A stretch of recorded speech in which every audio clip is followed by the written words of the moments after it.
मित्रों, आज हम सम्यक दर्शन के तीसरे अंग निर्विचिकित्सित अंग के बारे में बात करेंगे। दोषों पर न धरना ध्यान, गुणीजनों का करो गुणगान। और इसको हम राजा उड्डयन की कहानी के बारे में सुनते हुए जाएंगे।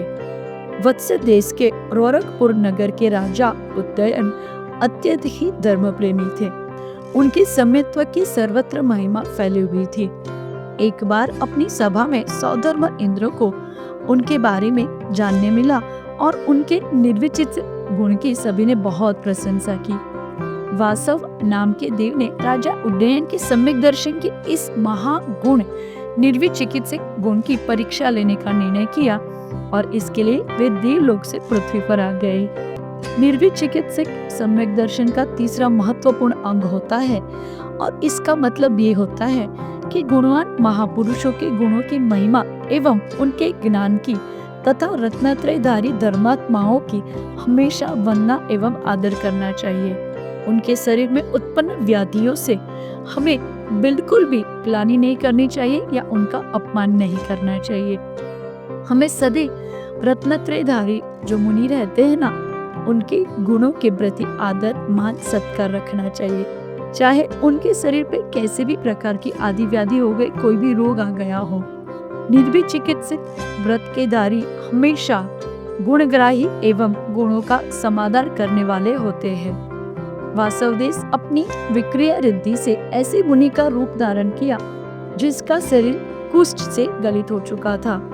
मुनि ने राजा उड्डयन के यहाँ पड़गाहन कर विधि पूर्वक खड़े होकर माया से राजा के हाथों आहार ग्रहण करके उसके बाद तुरंत ही वॉमिट कर दी। समस्त आहार जो भी उसने खाया था, जो भी पिया था, वो बहुत गंदी बास के साथ बाहर निकल गया।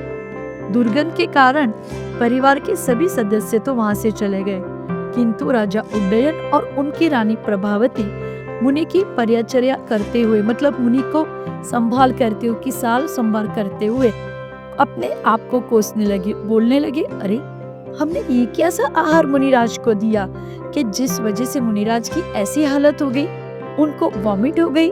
और आहार के बाद मुनि का उन्होंने प्रक्षालन किया, उनके अंग को अच्छे से साफ किया और फिर मुनिराज के पास हाथ जोड़ के माफी मांगने की कोशिश करने लगे।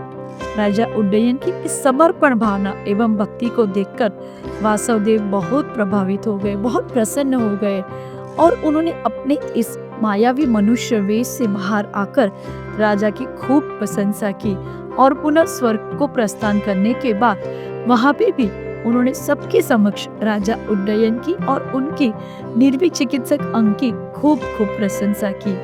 उनकी रानी प्रभावती तप के प्रभाव से ब्रह्मा स्वर्ग में देव हुई तो उड्डयन राजा ने वर्धमान स्वामी के चरणों में तप करके मोक्ष पद को प्राप्त किया था। मनुष्य का इस जो कहानी है ना, उससे हमें यह बोध मिलता है कि मनुष्य की देह स्वभाव से हमेशा अपवित्र ही होता है, क्योंकि इस शरीर सप्त धातुओं से भरा हुआ है।